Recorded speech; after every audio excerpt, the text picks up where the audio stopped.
वृन्दावनेश्वरी तवैव पदारविन्दम्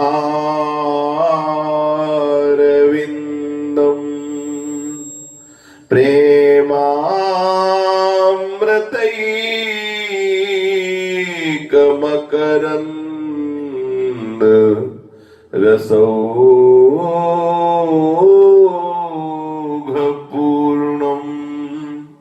हृद्यर्पितं मधुपते स्मरतापमुग्रम्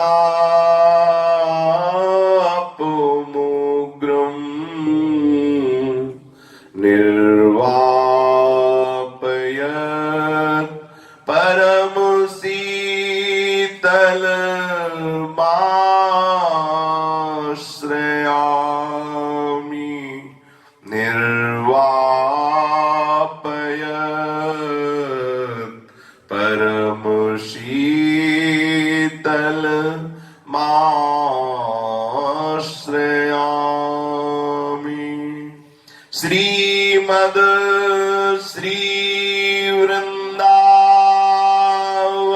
धाम की जय। श्री वृंदावन श्री वृंदावन श्री वृंदावन श्री वृंदावन प्राण वृंदावन जीवन वृंदावन सर्वस्व वृंदावन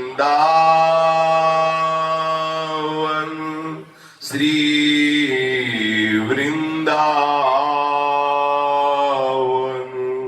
श्री राधा वल्लभ लाल की जय। भक्तन के शुभ गुण चरित जो सुनी है चित लाए ताके भक्ति बढ़े घनी अरु हरि हो ही सहाय। अजहूँ सोच विचारी के गही भक्तन पद ओट हरि कृपालु सब पाछली क्षमी है तेरी खोट। हरि कृपालु सब पाछली क्षमी है तेरी खोट। जिन्होंने अपने मन बुद्धि चित्त अहम समस्त ज्ञानेन्द्रियां कर्मेंद्रियां स्थूल शरीर और स्वभाव सब भगवत स्वरूप कर लिए हैं, अर्थात जिनका मन भगवत स्वरूप, जिनका चित्त भगवत चिंतन में तन्मय होकर भगवत आकार, जिनकी बुद्धि भगवत आकार, जिनका अहम प्रभु के श्री चरणारविंद के दासत्व में लीन हो चुका है, ऐसे महाभागवत जन जिनकी इंद्रियों की संपूर्ण चेष्टाएं बिना प्रयास के शास्त्र के अनुकूल होती हैं, भगवत प्रसन्नता के लिए होती हैं, जिनका स्वभाव बन गया है भगवत सुमिरन करना, भगवत यश श्रवण करना, भगवत यश गान करना, ऐसे महाभागवत ऐसे भगवत प्रेमी महात्माओं का जस सुनने से बहुत शीघ्र हृदय पवित्र हो जाता है। और इतना ही नहीं, उसके हृदय में प्रेम लक्षणा भक्ति का प्रादुर्भाव हो जाता है। वो प्रेम लक्षणा भक्ति जो सर्वतंत्र स्वतंत्र अजित भगवान को भी जीत लेती है। जिसके हृदय में प्रेम लक्षणा भक्ति का प्रादुर्भाव होता है वो अजित भगवान को जीत लेता है, परम स्वतंत्र भगवान को सदा सदा के लिए हृदय में बंदी बना लेता है। कैसी महामहिमा में प्रेम लक्षणा भक्ति है। यदि प्रेम लक्षणा भक्ति का हृदय में प्रादुर्भाव ना हो तो वो सब धर्म किसी काम के नहीं रहे। आपका धर्मानुष्ठान, आपका व्रत, आपका तीर्थ याटन, आपके विविध प्रकार के इष्टापूर्त आदि जो भी आपने धर्म कर्म किए, यदि भगवत चरणारविंद में प्रीति नहीं हुई, अनुराग नहीं हुआ, भक्ति नहीं हुई तो सब व्यर्थ है। सो सब धर्म कर्म जरि जाऊ, जहां न राम पद पंकज भाऊ। श्रीमद् भागवत में एक श्लोक आता है, सावई पुनशाम परो धर्मो। आहा, बहुत सुंदर बात, ध्यान देने योग्य है। सावई पुनशाम परो धर्मो यतो भक्ति रधोक्षजे अहेतुक्य प्रतिहता यत्मा संप्रशीदति। वही परम धर्म है जिससे प्रभु के श्री चरणारविंद की अहेतु की भक्ति हो जाए, हेतु रहित प्रेम प्रभु के चरणारविंद में हो जाए। अबाध प्रेम, अखंड प्रेम, अखंड स्मृति, ये परम धर्म। अगर आप धर्म कर्म तीर्थ याटन और विविध प्रकार की साधना कर रहे हैं और प्रभु के चरणों में भक्ति नहीं तो सब व्यर्थ हो गया। सर्वश्रेष्ठ आपका वही धर्म माना जाएगा जिससे प्रभु के श्री चरणारविंद में प्रेम हो जाए, रति हो जाए, भक्ति हो जाए। और भक्ति भी ऐसी जिसमें हेतु की कोई हेतु ना हो, कोई कामना ना हो, अखंड अबाध भक्ति, नित्य निरंतर भगवत स्मरण में तन्मय है। पूछा जाए उससे कि आप क्यों भगवत स्मरण कर रहे हो तो उसके पास कोई उत्तर नहीं है। ये क्योंकि कोई चाह ही नहीं है, केवल भगवत स्मरण उसका स्वभाव बन गया है। भगवत स्मरण के बिना जी नहीं सकता। तद स्मरणेन परम व्याकुलते। अगर कहीं आभास भी हो जाए कि मैं प्रभु का नाम भूल गया क्या, तो उसे ऐसा दुख होता है, ऐसे हृदय में कष्ट की अनुभूति होती है जैसे मछली को पानी से निकालो तो तड़पने लगती है। तद स्मरणेन परम व्याकुलते।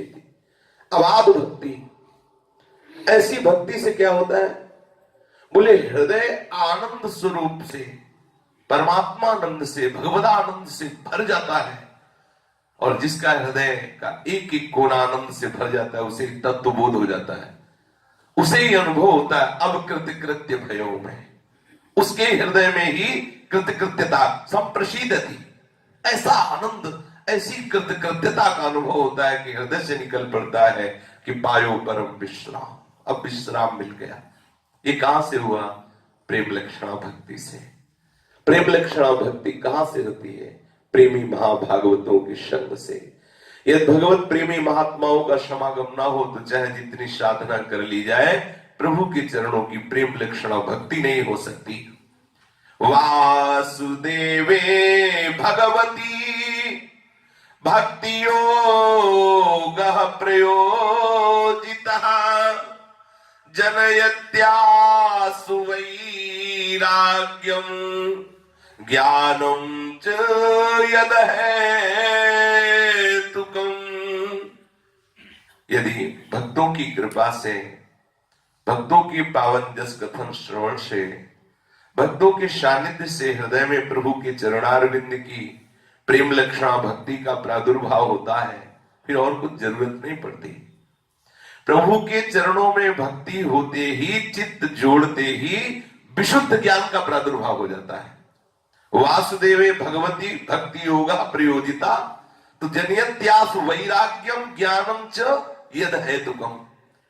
जो ही प्रभु के श्री चरणारविंद की प्रेम लक्षणा भक्ति का हृदय में प्रादुर्भाव होता है, प्रयोजिता संयोग होता है, तो वैराग्यम, बिना किसी प्रयास के आपको समस्त संसार के भोगों से वैराग्य हो जाएगा। ये भक्ति का प्रभाव। और वो वैराग्य तभी सफल माना जाता है जब प्रिया प्रीतम के चरणों से अनुराग हो जाए। भक्ति बिना प्रयास के आपको ऐसा वैरागी बना देगी कि समस्त भोगों की उपस्थिति में भी ये भोग भोगे जाते हैं, ऐसी भावना ही नहीं रह जाएगी। बड़े बड़े त्यागी लोग वस्तुओं का, भोगों का त्याग करके डरते रहते हैं कि कहीं मैं भ्रष्ट ना हो जाऊं। लेकिन भक्ति महारानी जिसके हृदय में प्रकट हो जाती है, उसके हृदय से ये भावना ही चली जाती है कि ये वस्तु भोग्य वस्तु है। जब वो भावना ही नहीं तो निर्भय हो गया। बड़े बड़े त्यागी लोग ये भोग्य वस्तु है, ये भावना रहते हुए उसका त्याग करके भी भयभीत रहते हैं। ये भक्ति का अद्भुत चमत्कार कि त्रिभुवन के सारे भोग सामने रहते हुए भी वो भोगने वाली वस्तु है, ऐसा भाव ही नहीं रह जाता भक्त के हृदय में। अगर कहीं किंचन मात्र ये स्थिति अभी नहीं आई है तो ये दूसरी स्थिति रहती, ब्रह्मादिक के भोग सब भी सम लागता ही। अगर ये भी स्थिति नहीं आई है तो घबराने की जरूरत नहीं है। आप नाम जप करते रहिए, भक्तों के चरित्र सुनते रहिए, भक्तों के चरणों का आश्रय लेकर उनकी बताई हुई युक्तियों से चलिए तो आपको ऐसी स्थिति प्राप्त हो ही जाएगी। विशुद्ध भगवान के चरणारविंद का अनुराग, संसार से तीव्र वैराग्य, शुद्ध आत्म स्वरूप का बोध, ये सहज में भक्ति महारानी की कृपा से हो जाता है। उसे अलग से वेदांत अध्ययन नहीं करना पड़ता। यदि प्रभु के श्री चरणों में आपकी भक्ति जो हृदय में विषयों के प्रति है वो उसका परिवर्तन नहीं हुआ, सब कोई भक्त है, काय कहो हरि भक्ति बिन, कोई ऐसा नहीं जो भक्त ना हो। कोई स्त्री का भक्त है, कोई पुत्र का भक्त है, कोई भोगों का भक्त है, कोई पद प्रतिष्ठा का भक्त, सब भक्ति कर रहे हैं। लेकिन उस भक्ति का प्रवाह वास्तविक तभी प्रशंसनीय है जब प्रभु के चरणों से हो जाए। यदि आप बड़े धर्मात्मा हैं, धर्म कर्म कर रहे हैं, बड़े तीर्थयाटन आदि व्रत नियम संयम कर रहे हैं और प्रभु के चरणों में यदि भक्ति नहीं है तो सब बेकार ही बेकार है। बोले धर्म स्वनुष्ठिता पुंसा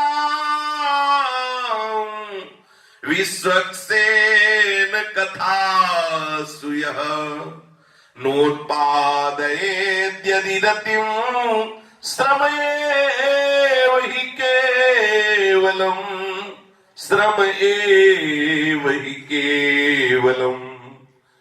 बड़े बड़े आप धर्म कर रहे हैं, ठीक ठीक व्रत अनुष्ठान तीर्थयाटन आदि आदि साधन कर रहे हैं, यदि भगवान के चरणों में भक्ति नहीं हुई, प्रियालाल के चरणों में अनुराग नहीं हुआ, भक्त और भगवान की लीला कथा सुनने में आसक्ति नहीं हुई, आसक्ति जिसके बिना रहा न जाए, यदि भगवत चर्चा के बिना रहा न जाए, भक्त चर्चा सुनने के लिए हमारे हृदय में एक उत्साह हो, बहुत हृदय में, जैसे लोभी पुरुष धन कैसे प्राप्त होगा ऐसी चर्चा करता रहता है और वो उसे बहुत अच्छी लगती है, कामी पुरुष स्त्री की चर्चा करता रहता है, ऐसे यदि प्रभु की चर्चा, प्रभु के जनों की चर्चा आपको प्राण प्रिय लगने लगे तो समझ लेना आपकी समस्त साधनाओं का फल आपको मिल गया।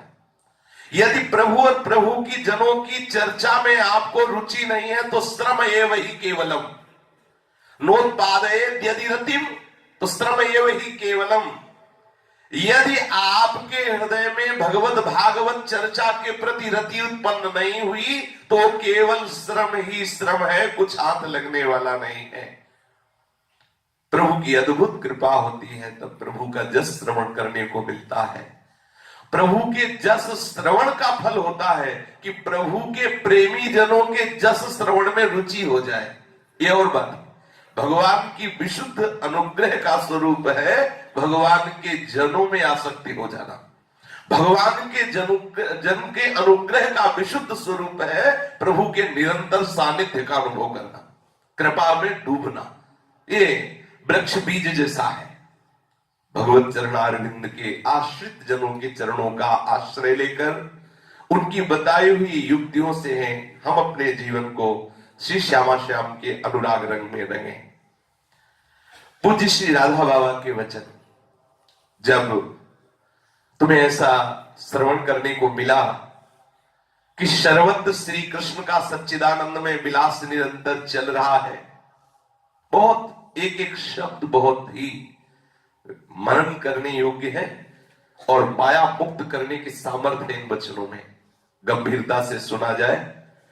जब तुमने सुना, शास्त्रों में पढ़ा कि सर्वत्र हमारे प्रभु श्री कृष्ण का सच्चिदानंद में विलास निरंतर चल रहा है, उनकी सच्चिदानंदमयी लीला के अतिरिक्त यहां कुछ नहीं है, तब तुम्हें प्रतिकूलता की अनुभूति क्यों होती है? बहुत ही सुंदर चर्चा है। तब तुम्हें प्रतिकूलता की अनुभूति क्यों होती है? क्या अनंत दया में श्री कृष्ण में इतना विवेक नहीं कि वो तुम्हारे लिए, तुम्हारे शिशु के लिए, अर्थात तुम बच्चे हो, उनके शरणागत हो, वो तुम्हारे लिए ऐसी प्रतिकूल परिस्थिति पैदा कर देंगे जो परिणाम में तुम्हें दुख प्रदान करे? क्या उनको इतना विवेक नहीं? अनंत दया में प्रभु में, श्री कृष्ण में क्या इतना भी विवेक नहीं कि वो अपने शरणागत के लिए, अपने बच्चे के लिए वो परिणाम में दुखद परिस्थिति पैदा कर दे? मां के द्वारा अपने बच्चों के लिए कोई ऐसी चेष्टा होती है क्या जो बच्चे को दुख देने वाली हो? पर बच्चे को लगती है ऐसी। जैसे बच्चा सुबह खेल रहा है बच्चों के साथ, सब नाक लगाए कि चल, मां उसे बुलाती, चलो बाथरूम में आओ, हम स्नान करवाए। उसे बहुत बुरा लगता है कि मां कितनी पागल है, खेल से हमें ऐसा, जैसे सुबह डांट लगती, आप 4 बजे उठो, स्नान करके भजन में बैठो, तो यद तक्रे विषम्यु, बिच जैसा लग गया। 4 बजे 8 बजे आराम से उठे और बेड टी मिल जाए तो बढ़िया, और कहीं स्वाध्याय के लिए पेपर मिल जाए तो बढ़िया। मतलब वो जितना हम भ्रष्ट मार्ग में चलते हैं उतना मन उत्साहित होता है, और जब हम भगवत मार्ग में चलते हैं तो मन घबराहट पैदा करता है। मन को मरना होता है ना, इसलिए घबराता है। तो शरीरधारी समझता है कि ये मार्ग ठीक नहीं, क्योंकि इसमें घबराहट है, इसमें जलन है, इसमें बड़ी परेशानी। लेकिन वो अपने अज्ञान के कारण, जैसे आप विचार करो, मां क्या अपने बच्चे के लिए कोई दुखद चेष्टा करेगी क्या? चलो हम ये मान सकते हैं कि मां कर भी सकती, क्योंकि बेचारी अज्ञानी है। मां तो भूल कर भी सकती है क्योंकि मां का ज्ञान सीमित है, वो सर्वत्र नहीं है, वो सर्वज्ञ नहीं है, वो सर्वशक्तिमान नहीं है। लेकिन हमारे प्रभु श्री कृष्ण सर्वज्ञ है, उनसे भूल हो ही नहीं सकती, तो तुम्हारे हृदय में ही बैठे हैं और सर्वशक्तिमान है, वो सर्वत्र है, और वो अहेतुकी सौहार्द में संपूर्ण विश्व के लिए निरंतर लहराने वाला प्रेम सागर लिए हुए। क्या उनके द्वारा तुम्हारा कोई अमंगल हो सकता है? क्या उनके द्वारा कोई भूल हो सकती है? क्या उनके द्वारा कोई ऐसी गलती हो सकती है जिससे तुम्हें दुख मिले, जिससे तुम्हारा अमंगल हो? ये हम जो सोच लेते हैं ना कि ये प्रतिकूलता है, भगवान कैसे हैं, ये प्रतिकूल परिस्थिति क्यों दी, और हम ये बात सोचकर दुखी हो जाते हैं, सचमुच सचमुच ये केवल हमारा अज्ञान है, केवल हमारा भ्रम है। वास्तव में कोई प्रतिकूल लगने वाली परिस्थिति सचमुच में हमारे लिए अनंत अपरिसीम सुख का द्वार खोलने के लिए हमारे प्रभु ने निर्माण किया है। इस परिस्थिति का ध्यान दीजिए। वास्तव में जो कोई प्रतिकूल परिस्थिति आपको लग रही है, तो आपके प्रभु ने अनंत अपरिसीम सुख का द्वार खोलने के लिए उस परिस्थिति को आपके सामने निर्मित किया है। उस परिस्थिति के, जिसे आप प्रतिकूल समझ रहे हैं, उसके कण कण में ही आत्यंतिक अनुकूलता समाई हुई है। आस्तिकता के अभाव के कारण ही हम उसे अनुकूलता को देख नहीं पा रहे, हमें प्रतिकूल लगता है। मंगल भवन के द्वारा किए हुए विधान में हम अमंगलता का भाव रखते हैं। परिस्थिति सृष्ट न हुई है और न अनंत काल तक सृष्ट होगी। तुम थोड़ा विवेक धारण करके परिस्थिति को मंगल में स्वीकार कर सकते हो, विश्वास करके आनंदित हो जाते हो। अगर आप ऐसा सोचे कि ये परिस्थिति बदल जाएगी तब हम आनंदित होंगे, तो कभी ऐसा नहीं होगा। आज जो परिस्थिति है, हो सकता है इससे भी बुरी परिस्थितियां और आ जाए जो आपको फंसाती चली जाए। आज जिस परिस्थिति में आप है, उसी परिस्थिति में विश्वास करो, वो परिस्थिति आपके लिए भगवान ने कृपा करके भेजी है, बहुत आनंद के लिए भेजी है। आप इसी परिस्थिति का सदुपयोग करते हुए भजन करो। हम सोच कर देखें, हम भयभीत क्यों हो जाते हैं? हम क्यों भयभीत करते हैं? जब सब जगह मेरा प्रीतम अनंत शक्तिशाली है, अनंत शक्तिशाली मेरा प्रीतम सब जगह है, सब कुछ जानने वाला है, हमारे प्रति अनंत सौहार्द में नित्य निरंतर मेरे समीप है, फिर मैं क्यों किसी प्राणी से भयभीत हूं? क्यों किसी पदार्थ से भयभीत हूं? फिर क्यों किसी प्रतिकूल परिस्थिति से भयभीत हूं? खूब गहराई से सोचिए। भय एक झूठ मूठ अनादिकाल से कल्पित केवल मन की कल्पना है जो तुम्हें भयभीत करती है। हम मामूली से मामूली बात में भय करने लगते हैं। न जाने कितने प्रकार के हमें भय घेरे हुए हैं। क्यों नहीं हम प्रत्येक प्रतिकूल लगने वाली परिस्थिति में अपनी आंख अपने प्राण प्रीतम प्रभु की ओर कर लें, निरंतर सोचते रहें कि इस परिस्थिति के रूप में मेरे प्रभु आए हैं, मेरा मंगल विधान करने के लिए आए हैं। वो प्रभु मेरे समीप हैं। बोलो, मेरे प्रभु सर्वशक्तिमान हैं, मेरे प्रभु सब कुछ जानते हैं और मेरे प्रभु मेरे से अनंत अपरिसीम प्यार करते हैं। फिर भय को तुम प्रभु की पूजा के लिए प्रभु के चरणों में समर्पित करके निर्भय हो जाओ। क्यों भयभीत हो रहे हो? प्रभु तुम्हारे समीप हैं, प्रभु तुम्हारी बात जानते हैं, प्रभु तुम्हें बहुत प्यार करते हैं, फिर तुम भय क्यों कर रहे हो? इस भय को प्रभु के चरणों में समर्पित कर दो। हम सब स्थितियों में सोचने लग जाए कि जैसी हमारी प्रभु की इच्छा होगी वैसा ही होगा, प्रभु की इच्छा से सबका मंगल होगा। हमें वो डर क्यों लगे? जैसी हमारी प्रभु की इच्छा होगी वही होगी, जो प्रभु की इच्छा है उसे कोई टाल सकता नहीं। प्रभु आज्ञा अपेल श्रुति गाई, जो प्रभु की इच्छा होगी वो निश्चित वेद ऐसा कहते वही होगा, किसी की ताकत नहीं कि उसे बदल सके। प्रभु की इच्छा मंगल भवन है, मंगल विधान ही होगा, अमंगल हो नहीं सकता। थोड़ी देर के लिए अमंगल दिखाई दे सकता है लेकिन होगा बड़ा मंगल। डरते क्यों हो?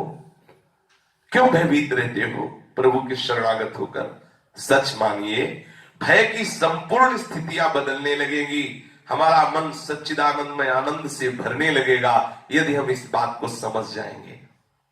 थोड़ी थोड़ी बात में क्रोध करने लगते हैं आप जीते इस क्रोध को। मनुष्य जीवन क्रोध करने के लिए नहीं, क्रोध पर विजय पाने के लिए मिला है।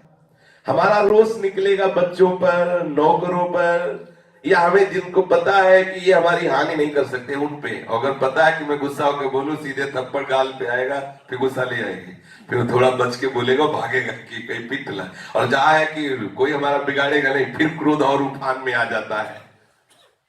जिनके निमित्त से क्रोध निकलता है, हम सोचते हैं कि हम क्रोध के द्वारा किसी की बुराई को निकाल देंगे, लेकिन आप सच्ची समझिए, जब आप किसी पर क्रोध करते हैं तो वो बुराई तो निकल नहीं सकती जिसके लिए क्रोध कर रहे हैं, और वो बुराई उसके अंतस चेतना में और गहरी जाके बैठ जाती है। अपना भी नुकसान क्रोध से और दूसरों की और भी नुकसान क्रोध से। क्रोध से कभी किसी का सुधार नहीं होता।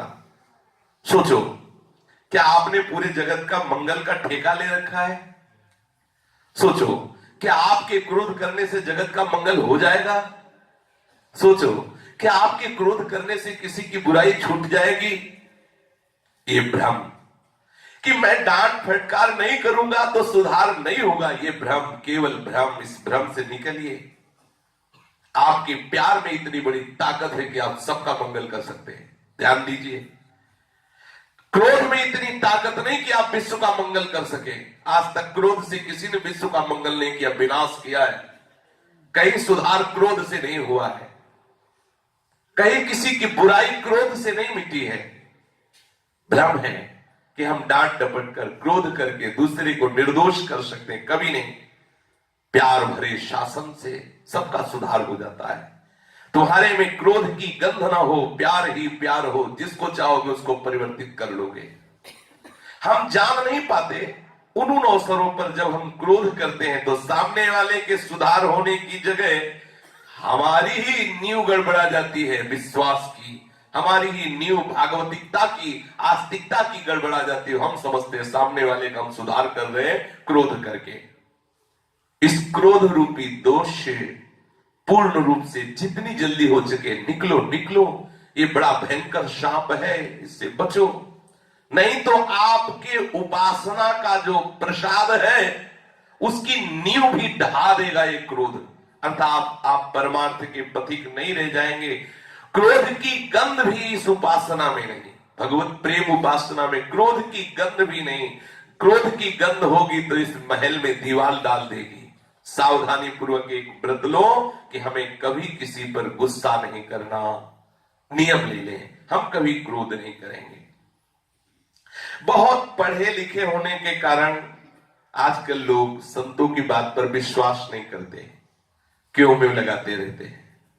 बात तो तभी बनेगी जब तक आपके हृदय में श्रद्धा विश्वास न होगा तो बात नहीं बनेगी। बात बनेगी श्रद्धा विश्वास से। भवानी शंकरो वंदे श्रद्धा विश्वास रूपिणो याभ्याम बिना न पश्यन्ति सिद्धा स्वांता। देखो सब जगह भगवान है।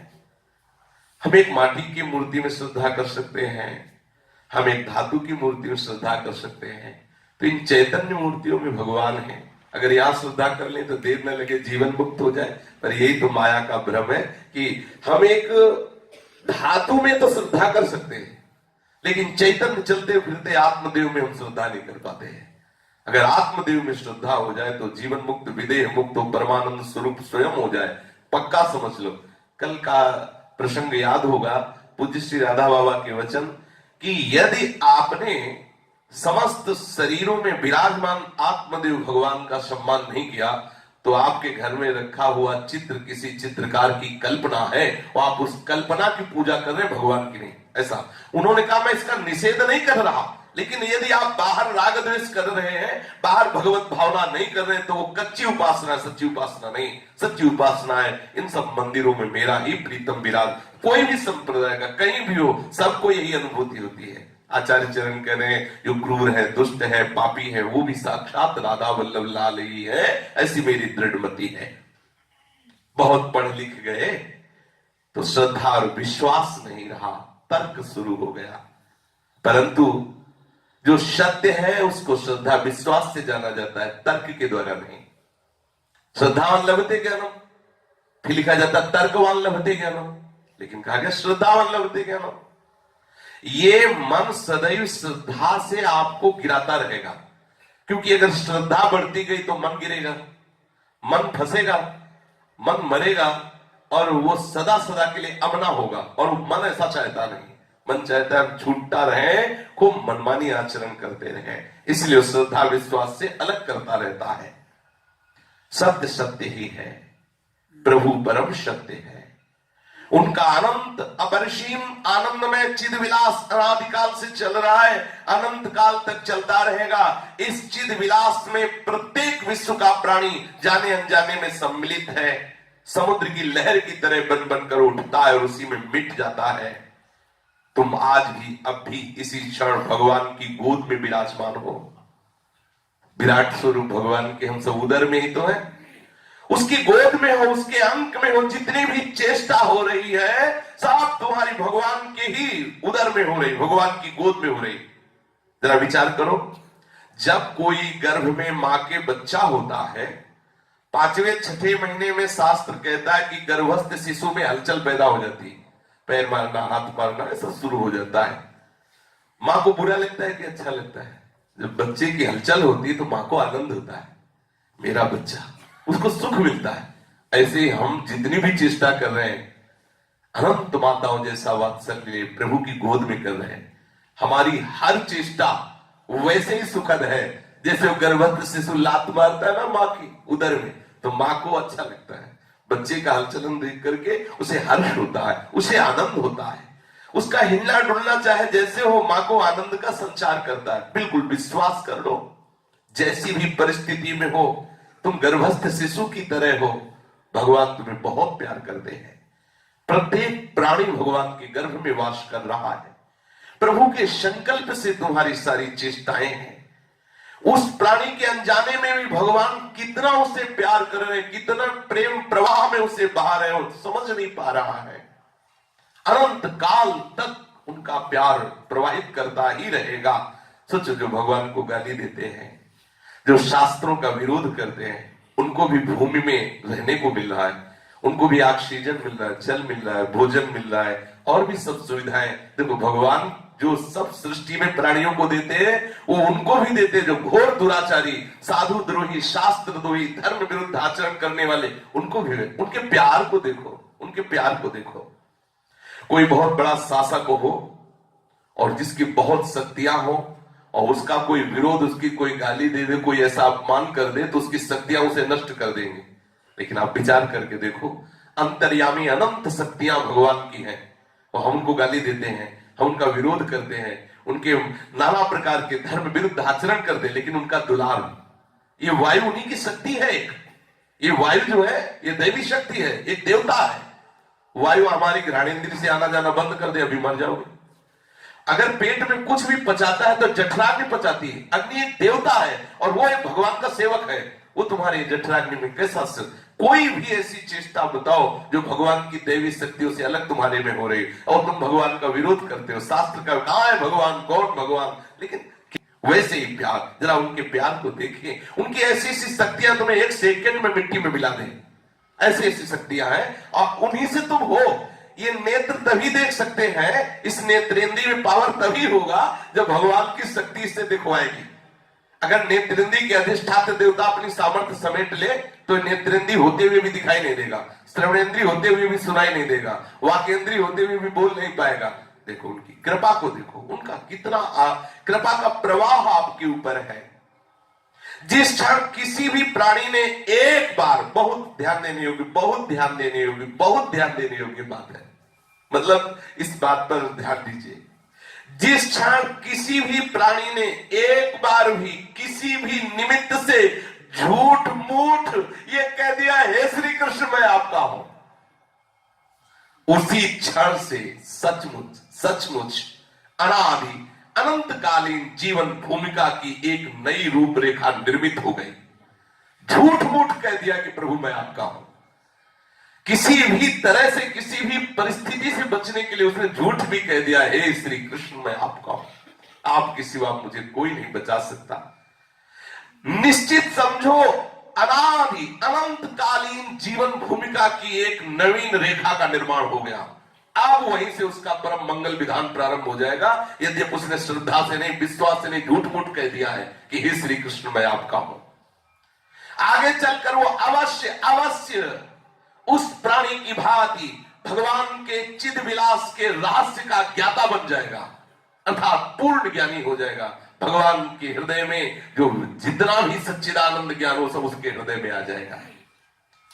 जो भगवान के अंग में नित्य विराजित रहकर भगवान के विलास का नित्य निरंतर अनुभव करता हुआ परमानंद में निमग्न रहता है, ऐसे ही महापुरुष की स्थिति एक न एक दिन उसको प्राप्त हो जाएगी, जिसने झूठ भी बोल दिया कि हे श्री कृष्ण मैं आपका हूं। बहुत जोर की बात, बहुत जोर की बात है।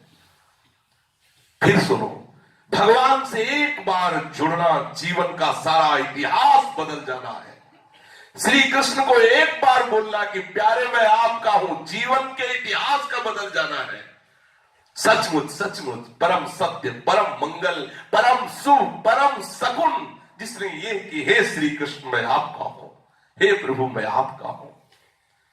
अनुकूलता में हर्ष होता है, पर ये हर्ष एक विकार है, ये आनंद नहीं है।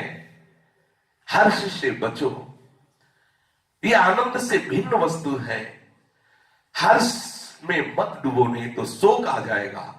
आनंद में डूबो, आनंद भगवान का स्वरूप है।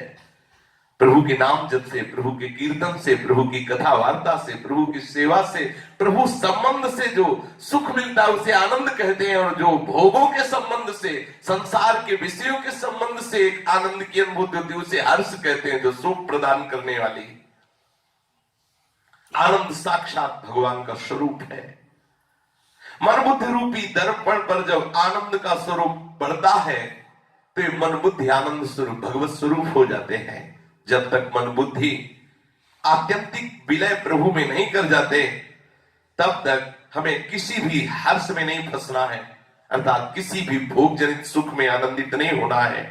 भावना दृढ़ कर लो, हमें हर्षित नहीं, हमें आनंदित होना है। ब्रह्मभूता प्रसन्नात्मा, ऐसा ये वरदान बन जाएगा अल्प भोगों के सुख में सुखी होना, ये हर्षित होना है। भगवान नाम जप के आनंदित होना, भगवत कथा सुन के आनंदित होना, भगवत सेवा, भगवत संबंध से जो एक आनंद होता है वो भगवत आनंद है। जो विषय जनित हर्ष होता है इससे बचो। कह रहे हैं कि यदि आप बहुत ऊंचाई पर चढ़ना चाहते हो परमार्थ की, तो लौकिक वस्तु, व्यक्ति, स्थान, परिस्थिति, पद आदि की प्राप्ति में आप हर्षित मत होना। कोई भी पद मिल रहा है, कोई भी वस्त्र मिल रहा है, कोई भी भोजन मिल रहा है, कोई भी परिस्थिति अनुकूल आ रही, आपको हर्षित नहीं होना। क्योंकि लौकिक संयोग से जो हर्ष प्राप्त होता है वो शोकित जरूर तुम्हें करेगा। प्रभु के संबंध से जो आनंद प्राप्त होता है वो भगवत स्वरूप होता है। हम जिन महापुरुष के वचन सुना रहे हैं वो पूज्य श्री राधा बाबा। चलते हैं उन्हीं के पावन जीवन चरित्र का कथन श्रवण करते हैं। पीछे प्रसंग चल रहा था कि बाबा अभी 5 वर्ष की अवस्था के होंगे कि एक संत भगवान आए उनके यहां भिक्षा मांगने के लिए। प्रायः जिन जिन हम महापुरुषों के चरित्र पढ़ते हैं देखा गया कि उनके घरों में संत महात्माओं का आगमन, क्योंकि जहां भगवत प्रेमी महात्मा जाते रहते हैं वहां निश्चित है कि उनके परिवार में कोई न कोई भगवत प्रेमी बनेगा, निश्चित बनेगा। क्योंकि वो परमाणु उनको रंगेंगे अपने रंग में। उसी समय एक साधु द्वार पर आया। जब ये बच्चों के साथ खेल रहे थे, चक्रधर जी द्वार पर भिक्षा मांगी, तो इनकी जन्मदात्री मां बड़े साधु सेवी थी। साधु को देखते ही वो उत्साहित हो जाती थी, आनंदित हो जाती थी और जो चाहता भोजन है तत्काल देती। साधु सेवा की परायणता चक्रधर जी की मां की विख्यात थी। बहुत सुंदर भोजन बनाना, बड़े भाव से संतों को पवाना। गांव में यदि कोई साधु संत आते तो इन्हीं के घर भेजे जाते थे। द्वार पर भिक्षा मांगने के लिए जो साधु आए बड़े तेजस्वी थे, उनके मुखमंडल पर बड़ी कांति थी। वे द्वार पर आए तो थे, भिक्षा मांगने पर एकटक दृष्टि चक्रधर जी के ऊपर थी जो खेल रहे थे। यही पूज्य श्री राधा बाबा थोड़ी देर तक एकाग्र दृष्टि से उनको देखते रहे। भिक्षा मिल गई, वो चले गए। उनकी से एकाग्र दृष्टि का प्रभाव चक्रधर जी पर बड़ा विलक्षण पड़ा। ये दृष्टिपात का चमत्कार ये हुआ कि वो खेलना छोड़ करके घर के द्वार पर आकर आसन बांधा, पलथी मार के बैठ गए, आंख बंद की, बस राम राम राम राम राम राम राम राम राम राम राम राम ऐसा शुरू कर दिया। आंखें बंद हैं, आंसू की धारा चल रही, मुख से निकल रहा राम राम राम राम राम राम। घर वाले तो घबराए कि बाबा जी क्या जादू कर गया, बच्चा तो अभी खेल रहा था अब तो राम राम बोल रहा है। घर वालों का चिंतित होना स्वाभाविक था, पर चक्रधर तो अपनी शुद्ध बुद्ध खोए हुए बस राम राम बोले जा रहे थे। थोड़ी देर बाद भाव शमित हुआ, प्रकृतिस्थ हुए। उन महासिद्ध साधु ने अपना पावन दर्शन देकर इस कोमल हृदय पर भगवत भक्ति का अमोघ प्रभाव डाल दिया। ये जीवन अब यहां से प्रतिपल बढ़ता ही चला गया भगवत मार्ग में। चक्रधर बचपन में पाठशाला तो जाते पर पढ़ना अच्छा ना लगता। ये पढ़ो वो पढ़ो, चुपचाप वो सोचते कि बैठ के अगर एकांत मिले और राम राम राम राम रटते रहे तो अच्छा है। तो बहुत मतलब प्रवीण थे, बुद्धि के बहुत प्रवीण थे और चंचलता भी बहुत थी। संतों में अलग अलग देखा गया, जैसे पूज्यपाद सिउड़िया बाबा जी जन्म से ही गंभीर, जहां मां छोड़ देती जैसे छोड़ देती वैसे ही मिलते, उठा लिया दूध पिला दिया पढ़ा दिया वैसे ही पढ़े, सोच हो रहे वैसे सोच, वैसे मतलब शुरू से अवधूत, बिल्कुल शांत गंभीर उड़िया बाबा की जीवनी दे।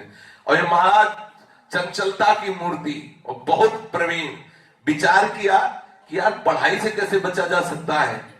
सोचा कि भूत का स्वांग कर लेते हैं कि भूत आता है तो हम कह देंगे कि अब स्कूल नहीं जाएंगे, देखो स्कूल जाने से भूत आता है तो बच जाएंगे पढ़ाई लिखाई से। बस उनको यही बात समझ में आई कि भूत का नाटक करने से बचा जा सकता है। एक बार गांव में किसी व्यक्ति को भूत आया था तो चक्रधर जी ने देखा था कि वो कैसे करता है, ऐसे कर लो वैसे मानो भूत, तो बस उनको लगा कि ये बहुत बढ़िया बात है। अब जब पाठशाला में प्रतिदिन प्रार्थना होती है, प्रत्येक स्कूल में प्रार्थना होती है, तो चक्रधर जी ने सोचा यही अवसर है सबको अपनी तरफ खींचने का। बस उसी समय उन्होंने शुरू कर दिया बनावटी भूत वाला, ऐसे करके बच्चे ही थे अरे ये हुआ कि देखो कुछ हो गया, उनको गोद में उठाया, घर ले गए।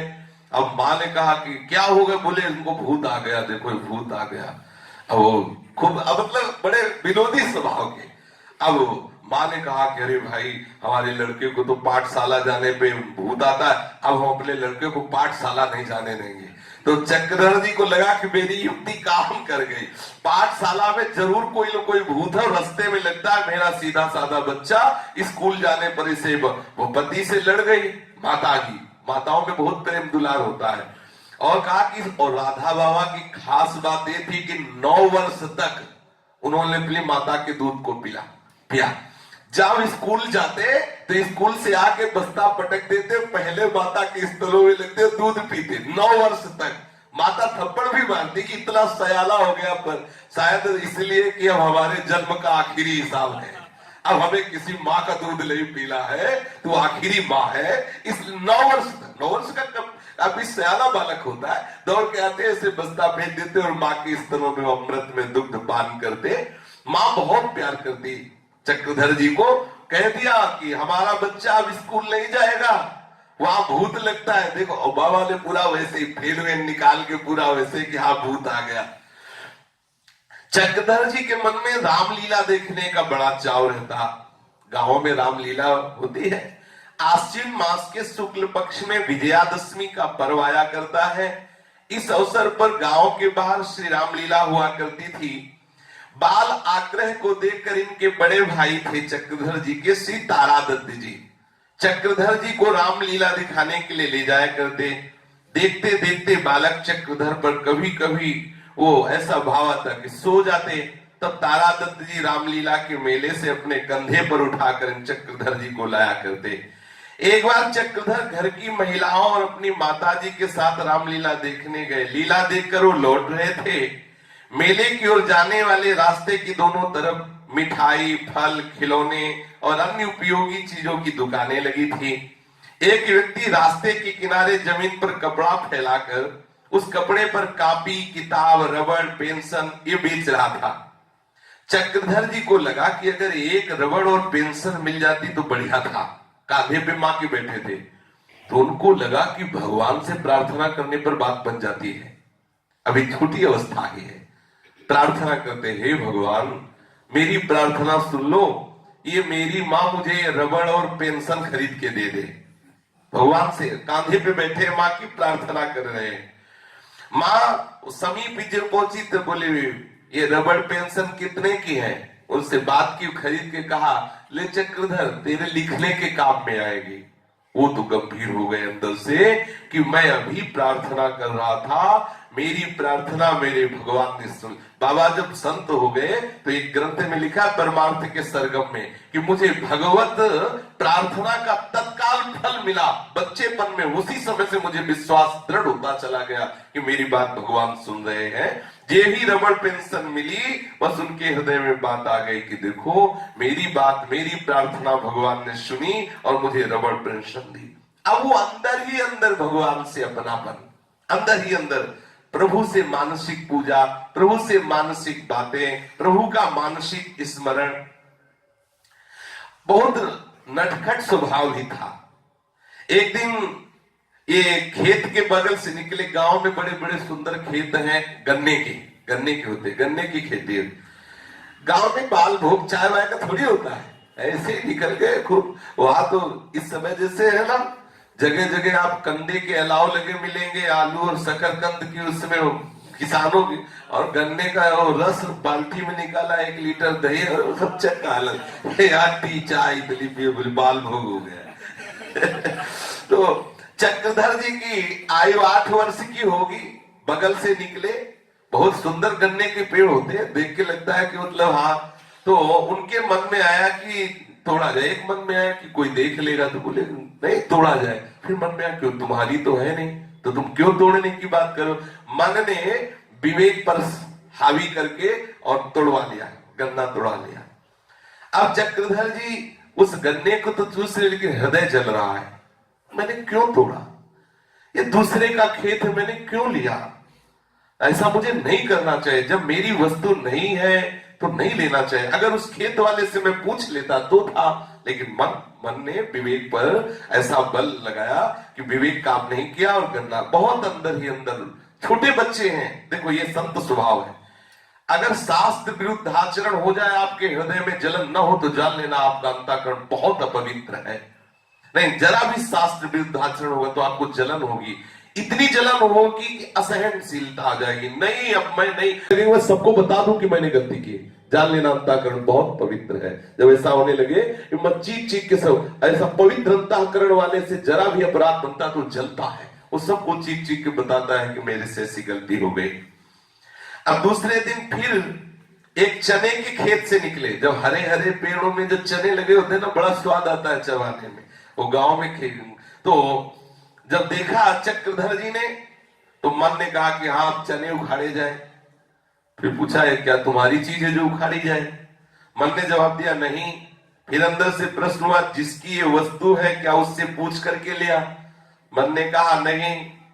मन ने पुनः कहा कि जिसकी वस्तु उसके बिना पूछे उसकी वस्तु ले लेना, एक ऐसी क्रिया हो रही है, ये काम किस रूप में गिना जाए? ये सब क्या मेरे से हो? कभी गन्ना तोड़ लेना, कभी किसी के खेत से चना ले लेना। बहुत हृदय में पश्चाताप हुआ और उसी समय नियम लिया कि जीवन में मैं किसी की वस्तु नहीं लूंगा। अगर कभी ऐसा अवसर आया तो पूछूंगा, बिना पूछे मैं किसी भी तरह से किसी की वस्तु नहीं लूंगा। बाल्यावस्था में ही बाबा ने ऐसा नियम लिया। सन 1920 ईस्वी की बात है कि चक्रधर की आयु 7 वर्ष की। पाठशाला पढ़ने जाया करते थे। पाठशाला में एक पीरियड ड्रिल, शारीरिक व्यायाम का हुआ करता था। ड्रिल ना, हाँ, शारीरिक व्यायाम का हुआ करता था। इस पीरियड में पाठशाला के विद्यार्थी एक पंक्ति में खड़े करवाए जाते थे।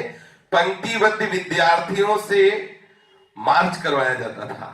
बहुत बड़ी बड़ी आयु के विद्यार्थी पंक्ति में खड़े होते। ऊंचाई की दृष्टि से चक्रधर लगभग सबसे छोटे थे और प्रायः पंक्ति के अंतिम छोर पर उनको खड़ा होना पड़ता था। उस समय धोती, अब पंडित के घर में तो धोती ढीली ढाली रहती। मार्च करते समय धोती छूटती तो बार बार संभालते, बार बार बांधते। ड्रिल मास्टर्स प्रायः कहा करते थे अरे पंडित ठीक से धोती संभाल ले। तो बाबा बच्चे ही थे, वो ज्यादा समय धोती संभालने में ही लगता। ड्रिल मास्टर साहब के कहने पर वो कुछ तो अपनी धोती संभालते थे और कुछ अपने हाथ से धोती पकड़े पकड़े ड्रिल किया करते थे। एक बार पाठशाला में खेल प्रतियोगिता हुई।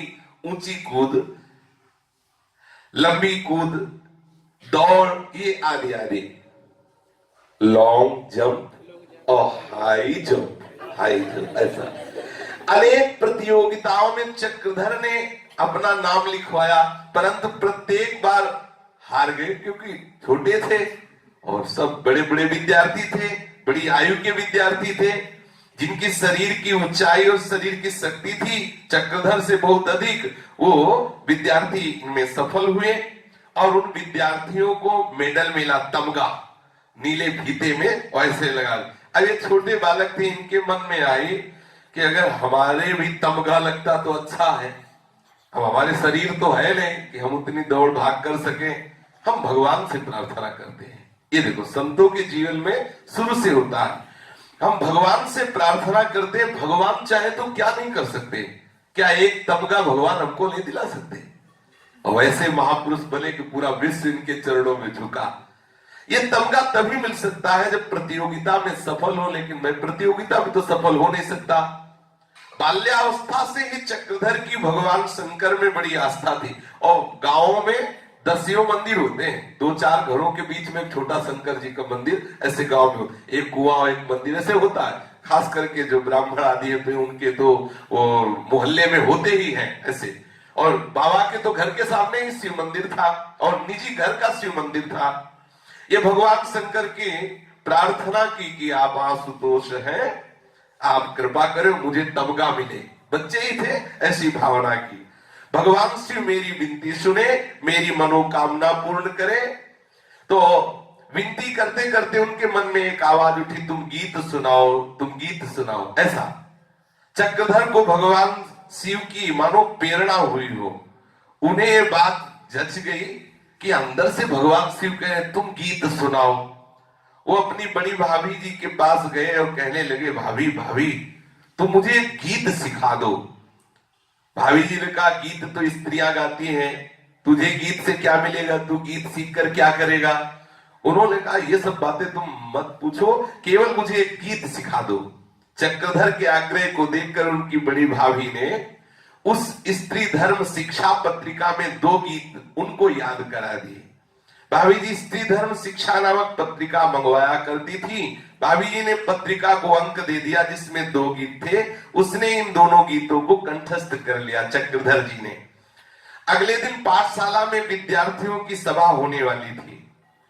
इसी सभा में प्रतियोगिता में सफल विद्यार्थियों को पारितोषिक मिलने वाला था। चक्रधर ने सोचा कि अब ऊंचाई और दौड़ कूद ये सब हो गया, अब अंदर से भगवान शिव की प्रेरणा हुई कि गीत गाओ, तो इस प्रतियोगिता में गीत गाऊंगा तो उससे मुझे तमगा मिल जाएगा। उस विद्यार्थियों की सभा होगी तो उसमें गीत सुनाऊंगा।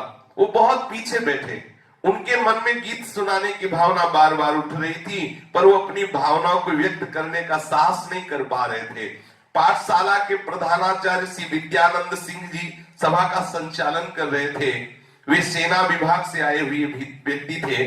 सभा के सामने टेबल पर अंग्रेज सम्राट जॉर्ज पंचम का एक बड़ा चित्र रखा हुआ था। चक्रधर ने खड़े होकर और बड़ा साहस बटोरकर धीरे से कहा कि महाशय, मैं एक गीत सुनाना चाहता हूं, सुना सकता हूं? पीछे से सभा के एकदम आगे बिना किसी के कहे ऐसे अपनी प्रार्थना की, क्योंकि तमगा लेने की बात थी मन में। प्रधानाचार्य और सभा के एकदम सदस्य सब चक्रधर जी की तरफ देखने लगे। प्रधानाचार्य जी और चक्रधर के बीच में काफी दूरी थी। चक्रधर ने जितने धीरे से कहा था उसे देखते हुए उनकी मंद आवाज प्रधानाचार्य तक पहुंचना असंभव था, पर सच्ची बात थी कि भगवान ही उन्हें बल दे। अब बच्चे हैं और अपनी बात रखना चाहते हैं। धरातल में जो भी प्रकृति के होता है वो भागवतिक होता है। धीरे से आवाज बोला, लेकिन पूरी सभा आकर्षित हो गई। प्रधानाचार्य ने सुना, पूछा, तुम गीत गाना चाहते हो? चक्रधर ने हाथ जोड़कर कहा, जी हाँ, हम गाना चाहते हैं। प्रधानाचार्य ने कहा, आगे आ जाओ। चक्रधर जी को आगे बुलाया। जो ही चक्रधर जी आगे आए त्यों ही उन्होंने उसे उठाकर उसे टेबल पर खड़ा कर दिया। प्रधानाचार्य जी ने चक्रधर जी को, जिस पर सम्राट जॉर्ज का जो पंचम का था उसका चित्र था, वहां चक्रधर एक छोटी कद के विद्यार्थी थे। सभा को अच्छी तरह दिखाई दे इसलिए टेबल पे खड़े कर दिया। खड़ा किया। टेबल पर खड़े चक्रधर जी से कहा कि हाँ सुनाओ। उन्होंने एक अपनी भाभी से पद याद किया था, सुध लीजिए प्रभु क्यों बिसारा हमें, सुध लीजिए प्रभु क्यों बिसारा हमें। यही था उस गीत की प्रथम पंक्ति, यही थी जो चक्रधर जी ने गाया। पूरा पद यहां नहीं। चक्रधर ने ऐसे भाव से गाया, ऐसे डूब के गाया, मानो लग रहा था कि चक्रधर नहीं गा रहे, शायद है कि चक्रधर ही गा रहे हो। पूरा वातावरण आनंद से मगन हो रहा है। छोटा सा बालक, सुध लीजिए प्रभु क्यों बिसारा हमें, ऐसे गान कर रहे। चक्रधर के कंठ से मानो भगवान गा रहे हो। सारा वातावरण आनंदित और सब चक्रधर से आकर्षित हो रहे। सारे विद्यार्थी, सारे अध्यापक, सबके हृदय में चक्रधर के प्रति एक विशेष आकर्षण। गीत सुनकर प्रधानाचार्य की आंखों में आंसू भर आए, क्योंकि गीत ही ऐसे था, सुध लीजिए प्रभु क्यों बिसारा हमें। गीत के समाप्त होने पर खड़े हो गए और चक्रधर जी को हृदय से लगाया और घोषणा कर दी कि पारितोषिक वितरण का कार्यक्रम आरंभ होने के पहले ही मैं सबसे पहला पुरस्कार, जो ऊंचाई कूदाई सबका सबसे पहला पुरस्कार मैं इस बालक को प्रदान करता हूं। प्रधानाचार्य जी ने ये देखो भगवान की प्रार्थना की थी कि मेरे भी तमगा लगे, तो भगवान ने ऐसा घोषणा कर दिया। एक बड़ा सुंदर तमगा जो नीले फीते पे बंधा और स्वर्ण का पानी फिरा हुआ, वो कमीज में लटकते हुए ऐसे ऐसे लगा दिया। देखा चक्रधर जी बहुत प्रसन्न हुए। उनके हृदय में और शिव भक्ति बढ़ी। भगवान शंकर की कृपा से मैंने पहला अनुभव पेंशन और रबर, दूसरा अनुभव इस तमगा का। चक्रधर जी के हृदय में बहुत ही कृतज्ञता प्रकट हो रही भगवान के प्रति। बार बार विनती कर रहे हैं कि प्रभु आप मुझे इतना प्यार करते हैं, हमारे इतने मनोरथ पूर्ण करते हैं। प्रधानाचार्य ने पूछा क्या और भी कोई गीत आता है? चक्रधर ने कहा हाँ एक और आता है। फिर उन्होंने दूसरा गीत सुनाया जो भाभी से याद किया था। सभा के बाद सहपाठियों से चक्रधर को बहुत सराहना मिली। प्रत्येक विद्यार्थी पर सराहना करता, इतना सुंदर गान कर लेते हो, हम लोगों को तो पता ही नहीं था। घर आकर चक्रधर ने तमगा अपनी मां को दिखाया। पुत्र की सफलता और प्रसन्नता को देखकर मां हृदय से चक्रधर को लगा लिया। एक प्रसंग छात्रवृत्ति को लेकर है। सरकार की ओर से श्रेष्ठ विद्यार्थी को छात्रवृत्ति मिलने वाली थी। श्रेष्ठ विद्यार्थी वही कहलाता था जो परीक्षा में सर्वाधिक अंक प्राप्त करे। चक्रधर छात्रवृत्ति पाना चाहते थे, पर उनके लिए समस्या थी कि गणित में वो किसी प्रकार से भी पास नहीं हो सकते थे। गणित ज्यादा काम नहीं करती थी, गणित पर अत्यधिक कमजोर थे। उनको तो एक ही उपाय था, भगवान शंकर। तुरंत उन्होंने भगवान शंकर से अर्जी लगाई कि इस बार गणित में हमें पास कर दो। गणित में प्रार्थना करते ही मन में बात आई कि अपने भाई से गणित के 10-12 प्रश्न पूछ लो, उन्हीं में से कोई एक ऐसा प्रश्न होगा जो तुम्हें वहां पूछा जाएगा, तुम उसमें पास हो जाओगे। ऐसी अंदर प्रेरणा हुई। बस वो अपने बड़े भाई से बोले कि देखो तुम 9-10 प्रश्न जो है वो हमें सिखा दो। कि उनका गणित के 9-10 प्रकार के सवाल, 9-10 के प्रश्न पत्रों को हाथ में लेकर 9-10 साल के जितने थे, 9-10 साल के, सब में से बार बार सुंदर सुंदर प्रश्न निकाल के बड़े भाई ने उनको समझाया कि देखो ये गणित का सवाल ऐसे लगता है, ऐसे हल होता है। अब क्या, जो जो प्रश्न वो बताते जा रहे थे, जिनका उत्तर बताते बड़ी एकाग्रता से चक्रधर जी ज्यों का त्यों सब अपने हृदय में बैठालते जा रहे थे। उनके हर्ष की सीमा नहीं। उसने सारे प्रश्न हल कर दिए। परीक्षा में चक्रधर पूर्ण सफल रहे। सरकार की ओर से उन्हें छात्रवृत्ति मिली। इस घटना से उन्हें भगवान शिव में और भक्ति पुष्ट हुई। तीसरी उनकी मांग, पहली थी कि रबड़ पेंशन मिल जाए, तो मां के कहा नहीं, लेकिन मां के हृदय में बैठकर भगवान ने दिलाया। दूसरी बात इनको है कि तमगा लग जाए, तो वो विधान बन गया। तीसरी बात, मैं गणित में पास हो जाऊं, मुझे छात्रवृत्ति मिले, वो भी बात बन गई। पाठशाला में पहले ABC के नाम से हुआ करती थी। कक्षा C में उत्तीर्ण होकर कक्षा B में जाना होता था, और कक्षा B से कक्षा A में। गणित छोड़कर अन्य सभी विषयों में चक्रधर बड़े अच्छे थे। सभी विषयों में वो बड़े अच्छे अंक लाते थे। बस गणित में अत्यधिक कमजोर होने के कारण अनुत्तीर्ण रहते थे। भले गणित में अनुत्तीर्ण होते, पर अन्य विषयों में अच्छे अंकों से उत्तीर्ण होने के कारण पाठशाला के प्रधानाध्यापक चक्रधर जी को प्रोन्नति देकर अगली कक्षा में चढ़ा देते। अब पाठशाला के अंतिम कक्षा में उत्तीर्ण होने के लिए सभी विषयों में कम से कम 33% अंक लाना आवश्यक था। चक्रधर को लगा कि मैं अब अवश्य ही अनुत्तीर्ण फेल हो जाऊंगा। फिर उन्होंने भगवान शिव से प्रार्थना प्रारंभ की कि गणित में मेरे कम से कम 33% अंक आ जाए। आप ध्यान देकर इसमें चिंतन कीजिए कि बाल्यावस्था से हर बात बनाने के लिए केवल प्रभु का आश्रय है। यह है महापुरुषों की जीवनी। भगवान शिव से प्रार्थना की कि मुझे पास होने के लिए कम से कम 33% अंक अवश्य आ जाए। ऐसा होता है, जो स्कूल में एक मास्टर थे, उनमें जरा सी गलती हो जाए तो बहुत मारते थे, बांस की छड़ी होती थी। तो जिस दिन होता कि आज वो मास्टर सुनेंगे, तो उस दिन ही होता था कि हनुमान जी तुम्हें 5 रुपया का प्रसाद पिटाई। ऐसा अगर पिटाई से बच जाते थे तो बस पक्का विश्वास हो जाता था कि हनुमान, ऐसा बच्चापन में होता है कि ऐसा वो अपने ठाकुर मना लिए जाते हैं। तो उन्होंने प्रार्थना की कि 33% अंक अवश्य आ जाए। भगवान शिव की कृपा से उनकी बात बन गई। परीक्षा में गणित के अंदर 33% अंक मिले। चक्रधर जी उत्तीर्ण हुए। इससे भगवान शिव पर और विश्वास बढ़ा। सबसे ज्यादा भगवान शिव के प्रति समर्पण का भाव तब बढ़ा। सन 1924 की बात है। गांव में कथावाचक आए हुए थे। कथा के प्रवाह में वो कह रहे थे, सादर शिव कहूं शीस चढ़ाए, एक एक के कोटि न पाए। जो रावण भगवान शिव की आराधना में अपनी गर्दन काट के रखता था। बड़ा विचित्र सेवक था भगवान शिव का, गर्दन काट के भगवान शिव के लिए रखता था। ये बड़े भाव से सुन रहे थे चक्रधर जी कि शिव को प्रसन्न करने के लिए रावण ने अपनी गर्दन काट काट करके भगवान शंकर को चढ़ाया। शिव उपासना की बात सुनकर जम गई कि भगवान को प्रसन्न करने के लिए बहुत सुंदर उपाय है, कितनी विचित्र मति है। शिव अर्चना की बड़ी प्रेरणा मिली और उन्होंने विचार किया कि रावण तो अपनी गर्दन काटकर भगवान शिव के ऊपर चढ़ा दिया, पर मेरे में तो इतनी सामर्थ्य नहीं कि मैं गर्दन काट के चढ़ा पाऊं। अगर काटू भी तो चढ़ा नहीं पाऊंगा, क्योंकि गर्दन काट के अपनी चढ़ाना कोई वो आम थोड़ी तोड़ के चढ़ाना है, चाकू रखते ही बेहोश हो जाओगे। वो तो रावण भगवत पार्षद है, कोई साधारण थोड़ी है, जय विजय ही तो है। यहाँ अगर कहा भी जाए कि गर्दन काट के सिर में चढ़ा दी जाए तो चढ़ाने वाला दूसरा ही हो तो भले चढ़ जाए, तो यहाँ चाकू रखते ही काम हो जाएगा, अपने आप लुढ़क जाओगे। बोले तो बात बनेगी नहीं। चक्रधर अर्थात राधा बाबा ने विचार किया कि मस्तक चढ़ाने वाली बात तो हम कर नहीं सकते, लेकिन खून तो चढ़ा सकते हैं।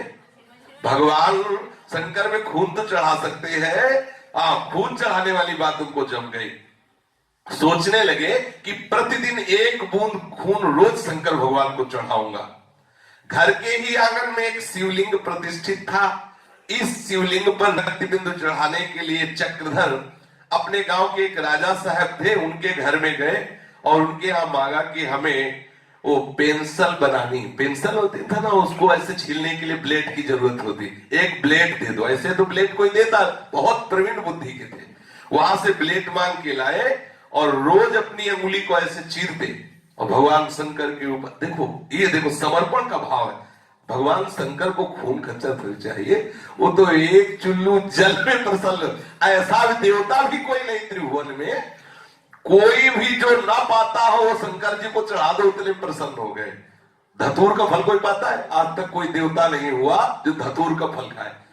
अकौड़ा का फूल किसी में चढ़ता? किसी में। आख का फूल, धतूर का फल, ऐसे ही वहां चिता की राख, बड़े विचित्र देवता है। नया ब्लड रोज अंगुली से ऐसे काट के एक बूंद डालते भगवान शंकर के ऊपर। दूसरे दिन नियम के अनुसार चक्रधर के बड़े भाई रोज भगवान शिव को, घर के ही ठाकुर थे, घर में ही मंदिर था, तो देखा कि खून का धब्बा लगा हुआ है। फिर खूब रगड़ करके धोया, सोचा कैसे ये खून आ गया। रक्त बिंदु का निश्चय होते ही उनके मन में बड़ी खिन्नता आई कि खून कैसे आ गया और हमारे घर का मंदिर है, यहां मतलब कैसा। उनका मन अनेक प्रकार के अशुभ भावों से भर गया। इस रक्त बिंदु को अशुभ का सूचक मानने लगे। एक तो ब्राह्मण परिवार, दूसरी वैष्णव निष्ठा, तीसरी पुरोहिती वृत्ति अर्थात पूरे शास्त्र संयम से चलने वाला परिवार, परम सात्विक। फिर ये असात्विकता के घर में शंकर जी के ऊपर खून की बूंदें, बड़ा भय वाला। ये किसकी करतूत हो सकती है? कौन ऐसा है जो भगवान शिव के मस्तक पर ही खून चढ़ा रहा है? बड़े भाई ने उस लाल खून के धब्बे को अच्छे से धोया, भगवान शिव से प्रार्थना की कि पता नहीं क्या गलती हो रही है, ऐसा क्यों हो रहा है। अगले दिन फिर चक्रधर जी ने चुपचाप भगवान शिव के मस्तक पर अंगुली काटकर ऐसे खून चढ़ाया। अब तो शिव भक्त रावण के को आदर्श मानकर इनकी उपासना शुरू थी। अब अपने निश्चय अनुसार कार्य करो। बड़े प्रसन्न होते कि हमको भी भगवान शंकर मिलेंगे और प्रसन्न होंगे, क्योंकि रावण ने गर्दन चढ़ाई थी तो भगवान प्रसन्न हुए थे। अगले दिन फिर उनके बड़े भाई गए तो देखा फिर कई बूंदें खून की पड़ी हुई। बहुत हृदय में उनको दुख हुआ। अब उनका हृदय में लगता कि आखिरकार हो क्या रहा है, ये कैसे, कौन सी घटना घट रही है। बड़े भाई बड़े दुखित मन से उस रक्त बिंदु को पुनः स्वच्छ किया, भगवान शिव से फिर क्षमा याचना की। तीसरे दिन भी यही बात। अब बड़े भाई को इतना दुख हुआ कि वो झुलाए, शुद्ध वाणी में घर के लोगों के सामने खिन्नता प्रकट करते हुए कहने लगे कि कोई बड़ा अनिष्ट होने वाला है। रोज भगवान शंकर पर खून की बूंदें, हम लोग सब वैष्णव हैं, ये कैसी अपवित्रता, भगवान शिव के ऊपर खून की बूंदें कहां से आती हैं। बड़े भाई किसी काम से राजा साहब के घर गए और वहां भी चर्चा करने लगे, पता नहीं क्या अनिष्ट होने वाला है कि हमारे घर के ठाकुर जो शंकर जी, उनके ऊपर रोज खून की बूंदें मिलती है। वहां पर एक बैठा हुआ व्यक्ति था, उसने कहा चक्रधर एक नया ब्लेड यहां से ले गए थे पेंसिल बनाने के लिए, जानकारी करो कहीं ऐसा। ब्लेड देने की बात आते ही बड़े भाई ने कहा आज से 3-4 दिन पहले ही ये खून की बूंदे सूर्य बोले, उसी दिन तो ले गया था ब्लेड चक्रधर के लिए। अब बात पकड़ में आ गई। घर आकर बड़े भाई ने चक्रधर से पूछा तुम राजा साहब के घर से ब्लेड ले आए थे क्या? उनके द्वारा हाँ कहे जाने पर बड़े भाई उनकी अंगुलियों को देखने लगे तो सब अंगुलियां चिरी हुई थी, ऐसे चीर। आप सोचो निष्ठा, इसमें निष्ठा की बात है ना। बच्चे हैं अभी, लेकिन कितनी भागवतिक ने मुझे भगवान के दर्शन हो कैसे बोले ऐसे हो सकते हैं। बड़े भाई का अनुमान सही निकला, फटकारते हुए धमकाने लगे चक्रधर को। बालक तो थे ही, डांट फटकार से बहुत भयभीत हुए। बड़े भाई तीव्र स्वर में डांट रहे हैं, वहां मां गई। अरे मां ने कहा क्यों डांटते हो, बच्चा है, खिलवाड़ में ऐसा कर दिया। बड़े भाई माता को बहुत मानते थे, मां के ऐसा कहते ही वो फिर चक्रधर की पिटाई नहीं की, डांटने की, चुप हो गए। चक्रधर के मन में तो शिव भक्ति बहुत उमड़ रही थी। उनके मन में खिन्नता हुई कि हमारा अनुष्ठान पूरा नहीं हुआ। अगर रोज खून चढ़ाते रहते तो भगवान शिव के दर्शन हो जाते। अब क्या करें, बात खुल गई, खून तो चढ़ा नहीं सकते। अब भगवान शिव के मस्तक पर रक्त बिंदु तो चढ़ाया नहीं जा सकता, मेरी आराधना खंडित हो गई। चक्रधर ने सुन रखा था कि भगवान शिव को इस स्मशान भूमि की चिता की राख बड़ी, चिता भस्माले पो गरल मसलम दिग्पट धरो। फिर क्या, अब चिता की भस्म चढ़ाई जाए। अब सबसे बड़ी समस्या है कि चिता की भस्म कहां मिले। तो चक्रधर इसी चिंता में घूम रहे थे तो एक दिन देखा कुछ लोग गांव के जा रहे थे, राम नाम सत्य है, राम नाम सत्य है। पूछा कहां जा रहे हैं, बोले ये मुर्दा है वहां फूका जाएगा पक्का। पीछे चुपचाप जा रहे हैं कि जहां फूका जाएगा वह चिता तो उसकी राख तो मिलेगी, बस चिता की राख शिव जी को अर्पित करके उनको प्रसन्न कर लूंगा। पीछे पीछे चुपचाप चक्रधर जी गए और जहां शव जलाया जाता वहां का स्थान देखा, यहाँ शव जलाया जाता है, और भागते हुए घर आ गए जिससे कोई ये न जान पाए कि ये कहां गए थे। अब सोचो महापुरुष की जीवनी में देखो, एक बालक है, चेष्टा क्या है, और यहाँ छोटे छोटे बालकों की चेष्टा होती, खेलना कूदना। आने में बड़ी शीघ्रता की, फिर भी देरी हो गई। माँ ने डांटते हुए पूछा देरी कर, वो तुरंत उस बात को घुमाते हुए माँ को फुसला करके दूसरी बात में, वो बात ही नहीं ऐसा। दूसरे दिन अकेले बड़े प्रसन्न मन से उस स्थान की ओर जा रहे, आज चिता की राख लाएंगे और भगवान शिव पर चढ़ाएंगे। जहां उस शव का दाह हुआ था, चक्रधर का मन बहुत अधिक डरा हुआ था। वो यही सोच रहे थे कि हमने सुना है कि स्मशान भूमि में भूत भी रहते हैं, ऐसा ना हो कि हम जीव ही चिता की राख ले, भूत हम पे सवार हो जाए। अब बच्चे ही तो है, भूत कहीं ऐसा ना हो कि मेरा पीछा कर ले। अब भगवान शिव को रिझाना है तो चिता की राख लेनी ही है। दोनों बातें रखनी है कि चिता की राख भी लेनी है, इस स्मशान में भूत रहता है, वो भूत हमारे ऊपर चढ़े ना। मैं तो भगवान शिव की उपासना के लिए चिता भस्म लाने जा रहा हूं, तो क्या भगवान शिव मेरी रक्षा नहीं करेंगे भूत से, ऐसा मन में बात आई। भूत के भय से मन बड़ा आतंकित था, पर शिव उपासना करने के लिए प्रबल भावना थी कि चिता की राख चढ़ानी ही चढ़ानी है भगवान शंकर पर। डरते डरते चक्रधर जी चिता की भस्म लेने के लिए स्मशान पहुंचे। पहले ही देख गए थे कि वहां चिता जलाई गई है, और राख की तरफ हाथ बढ़ा रहे हैं, आसपास देखते जा रहे हैं, भूत तो नहीं ऊपर आ रहा हमारे। बच्चे ये प्रतिक्षण बड़ी भयावनी चिंता है कि इधर हम राख में हाथ लगाए, उधर भूत आके हमारे ऊपर बैठ जाए तो ये ठीक नहीं होगा। फिर तो जीवन से हाथ ही धोना पड़ेगा, तो शंकर जी मिलके फिर क्या होगा। अगर भूत आ गया मुझे मार गया तो फिर तो बात बनेगी नहीं। अब मुट्ठी में चिता की भस्म धीरे से ऐसे देखते जा रहे हैं, ऐसे चिता की भस्म जेवी ऐसे आई, मुट्ठी बाजे, खूब भागे जोर से कि भूत न पकड़ पावे हमको, भूत न मार पावे।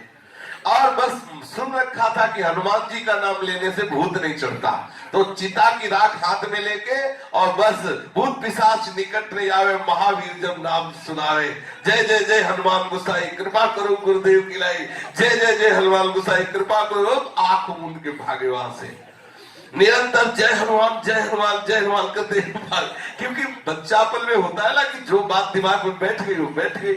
अब ये तो पक्की बात है बच्चापन में सिखाया जाता है जो पवित्र घरों के होते हैं कि जहां तुम्हें भय लगे हनुमान जी बोलना, भय नहीं लगेगा। ऐसा हम लोगों को भी सिखाया गया। कोई भी हो हनुमान चालीसा तो हमें लगता है प्रायः सबको याद होगी, क्योंकि ऐसा होता है कुछ न पाठ करता तो हनुमान चालीसा तो बोलेगा ही बोलेगा। ऐसा तो पूज्य राधा बाबा बस जय हनुमान जय हनुमान जय हनुमान, और भूत पिशाच निकट नहीं आवे, महावीर जब नाम सुनावे, और जय हनुमान जय हनुमान ऐसे चिल्लाते हुए भागे, और हाथ में चिता की भस्म है, भरपूर शक्ति लगा के भाग रहे। भागते समय चक्रधर जी पीछे की ओर अब दोबारा नहीं देखा कि अगर कहीं भूत पीछा कर रहा होगा तो अब तो भाग ही नहीं पाएंगे, और अगर भूत पीछा कर रहा होगा तो हम घबरा जाएंगे, इसलिए हमें देखने नहीं भागना है। बस भागते भागते वो अपने गांव पर आए, तब उनकी जान में जान आई, और घर पहुंचकर चक्रधर जी ने सांस ली और भगवान शिव पर वो चिता की भस्म चढ़ाई। बड़े भाई जब दूसरे दिन अभिषेक करने गए तो देखा शिवलिंग पर राख चढ़ी हुई है, और बड़ी अजीब, चिता की राख एकदम श्वेत होती है। उन्होंने तुरंत अनुमान लगा लिया कि पहले खून की बूंदें चढ़ाता था, यही राख चढ़ाया होगा। चक्रधर जी से पूछताछ की और डांटा कि तुमने भगवान शिव पर राख चढ़ाई, तो चक्रधर जी रोने लगे, कुछ बोलेंगे क्योंकि पता था हाँ बोलेंगे तो फिर पिटेंगे, तो इसलिए रोना ही एक उपाय होता है जिससे बचा जा सके। ऐसा भगवान श्री कृष्ण भी करते थे। जब मैया पूछती तुमने ऐसा किया, और जहां छड़ी उठाई तो जहां रोना शुरू तो छड़ी फेंक दिया, हृदय से लगा लिया। रोना एक बहुत बढ़िया उपाय है, सब जगह से, संसार से भी बचने के लिए एक रोना उपाय है। कबीरा हंसना दूर कर रोने से कर प्रीति, बिन रोए किन पाया प्रेम प्यारा मीत। बहुत बढ़िया रोना है। अगर प्रभु के लिए रोए तो वो भी ऐसा ही करते हैं, वो सब दंड देना छोड़ देते हैं और हृदय से लगा लेते हैं।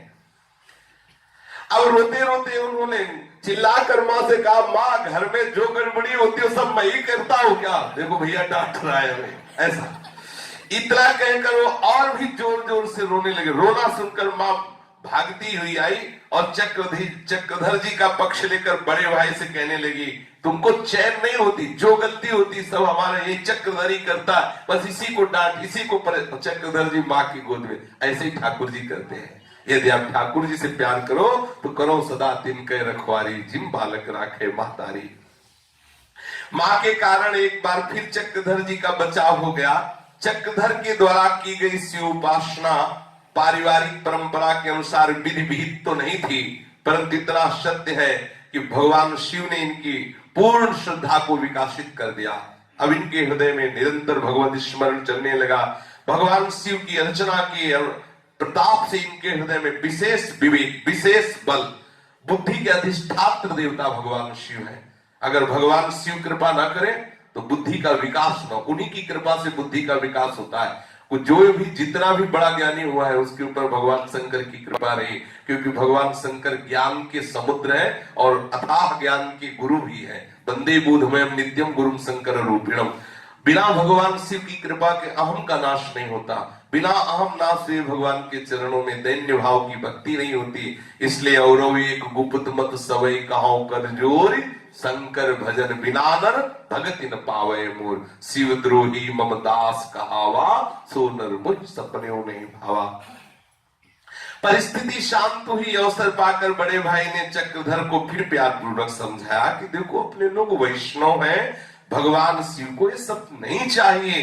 वो तो इतने करुणामय, प्रणाम मात्र से रीझ जाते हैं, एक चुल्लू जल से रीझ जाते हैं, एक पुष्प से रीझ जाते हैं। तुम स्तुति करो, वंदना करो, प्रणाम करो, जल चढ़ाओ, ये क्या तुम्हारे मन में आ गया? खून चढ़ाते हो, चिता की भस्म चढ़ाते हो। वैष्णव जन है, सात्विक भावना से भगवान शिव की उपासना करो। ऐसा चक्रधर जी को शिक्षा दी। प्यार से दी हुई शिक्षा का प्रभाव पड़ा। जीवन भर उन्होंने अपने इस भाई को याद रखा कि कभी मुझे सात्विकता से विलग कोई पूजा पद्धति स्वीकार नहीं करनी। गांव के जो सनातन धर्मी जन होते हैं उनमें सत्यनारायण कथा की प्रथा है ही। तो माँ बहुत प्यार करती थी बाबा से, इसलिए बाबा को एक दिन व्रत रखवाती थी। वैसे तो सत्यनारायण की कथा स्वयं सुनती है और व्रत रखती। कभी कभी बाबा को कहती आज पूर्णिमा है, तुझे व्रत रखना है, तुझे ही कथा सुननी है। तो पूरे बाबा बड़े उत्साहित रहते व्रत रखने में। पूर्णिमा का व्रत रहते, पूरे परिवार में खूब उत्साहित होकर के सत्यनारायण भगवान की कथा की जाती। चक्रधर पूर्णिमा को व्रत रखते, सारे दिन उपवास करते, यदि बिना जल पिए काम चल जाता तो ऐसे रह लेते, अगर कहीं विकलता होती तो एक बार मीठा जल अर्थात शरबत पी लेते बच्चापन में ही। संध्या के समय कथा होती, भगवान श्री शालिग्राम जी का विधि पूर्वक पूजन होता, नैवेद्य के रूप में पंचामृत फल आदि श्री ठाकुर जी को अर्पित किया जाता, और उनके आराध्य देव थे सीताराम जी, इसलिए भगवान सीताराम जी की आरती होती। उपवास करने के कारण चक्रधर को अर्चना पूजा ये सब आगे बैठ के करनी होती। उस समय श्री शालिग्राम शिला चक्रधर के लिए शिला नहीं, वो भाव से देखते तो उसमें साक्षात प्रभु दिखाई देते। बाल्यावस्था से ही ऐसी उनको अनुभूति होती। आरती करते समय उनके दिव्य भावों से आपूरित उनका मुखारबिंद दिखाई देता। पूजा के बाद चक्रधर के उपवास का विसर्जन होता। पूर्णिमा का व्रत तथा भगवत अर्चन। उस समय छोटी अवस्था से ही मां ने इनके संस्कार डाल दिए। बचपन में जब कोई मनोनुकूल बात ना हो तो बालक रूठ जाता है, ऐसा स्वभाव था बाबा का भी। जहां कोई मनोनुकूल बात ना होती तो रूठ, और बड़े जिद्दी स्वभाव के, मन के अनुसार काम ना हुआ तो बस रूठ गए और जिद करने लगे। यदि मन में कोई बात ठान ली तो होनी ही है, अब चाहे जैसे हो, ऐसा स्वभाव था। ठान लिया और ठान लिया। जब चक्रधर लगभग 12 वर्ष के थे तब अपने घर पर किसी बात पर रूठ गए। मनाने के अनेक प्रयत्न हुए, सब विफल हुए। रोज में भोजन भी नहीं किया। भोजन न करने के कारण मां को बड़ा दुख हुआ। उन्होंने भी, मां ने मनाया पर चक्रधर न माने। परिवार के आस पड़ोस के लोग सब आए, मनुहार कर रहे हैं पर वो नहीं मान रहे। रूठने के कारण पूरे घर का वातावरण क्लेशपूर्ण हो गया। ये नहीं कहा जा सकता कि किसकी कौन सी बात कब दिल को छू जाए, दिल दिमाग पर कब असर कर जाए।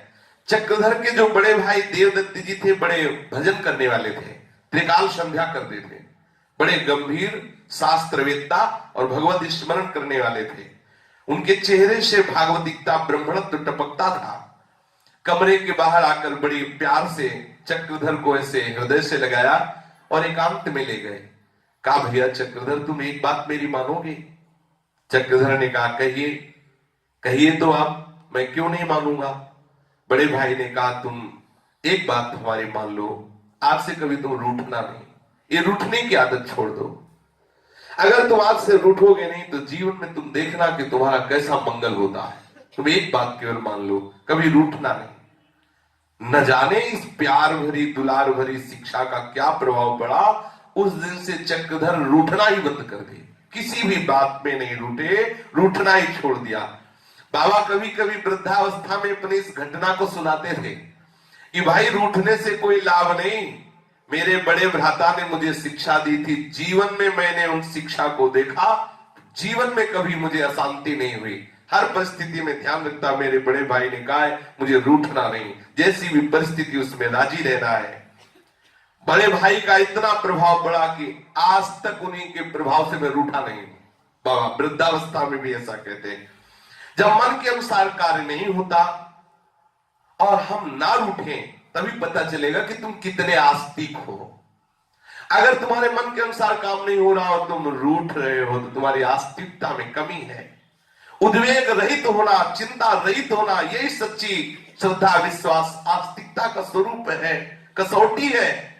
सच्चे आस्तिक में ना तो उद्वेग होता है, ना कभी चिंता रहती है। सच्चे आस्तिक का सहज विश्वास होता है कि मंगल में प्रभु वही करेंगे जिससे परम मंगल होगा, तो हम रूठें क्यों। जिस विद्यालय में चक्रधारी जी पढ़ते थे, उनके हेडमास्टर साहब का नाम था बलदेव प्रसाद जी। हेडमास्टर साहब के जीवन में कर्तव्य निष्ठा और कार्य तत्परता कूट कूट करके भरी हुई थी। उनका अनुशासन बड़ा कड़ा था। एक बार चक्रधर को किसी एक बाल सुलभ चपलता एवं चंचलता के कारण 5 वेद की सजा भुगतनी पड़ी। पर वो सजा भी हेडमास्टर साहब ने किस प्रकार दी। मां की ममता भरे हृदय से, मुख पर कठोरता तथा वाणी में शासन लिए उन्होंने वेद मंगवाया और चक्रधर से कहा, हाथ फैलाओ। चक्रधर जी ने अपनी हथेली फैला दी। बहुत हल्का स्पर्श कराते हेडमास्टर ने हथेली पर 5 वेद मारे। इसके बाद धमकाते हुए बोले कि कभी धृष्टता नहीं करनी चाहिए, कभी बड़ों की आज्ञा का उल्लंघन नहीं करना चाहिए। यदि ऐसा करोगे तो हम स्कूल से नाम कटवा देंगे। वे ही हेडमास्टर एक बार छात्रावास के द्वार पर खड़े थे। वे क्यों खड़े थे पता नहीं। उसी समय चक्रधर जी उनके पास आए। उन्होंने चक्रधर से पूछा, क्या तुम मेरे साथ चल सकते हो? चक्रधर ने तुरंत कहा हाँ, और उनके साथ चल दिए। वे रूपकला संकीर्तन मंडल में गए। वहां साप्ताहिक संकीर्तन हुआ करता था। इनके पहुंचने पर जिसने कीर्तन करवाया वो बहुत जमा नहीं। हेडमास्टर साहब ने चक्रधर से पूछा, क्या तुम हरिनाम संकीर्तन करवा सकते हो यहाँ? चक्रधर ने विनम्र शब्दों में कहा, थोड़ा बहुत तो करा ही सकता हूं, क्योंकि घर में कीर्तन होता रहता था, वैष्णव परिवार था।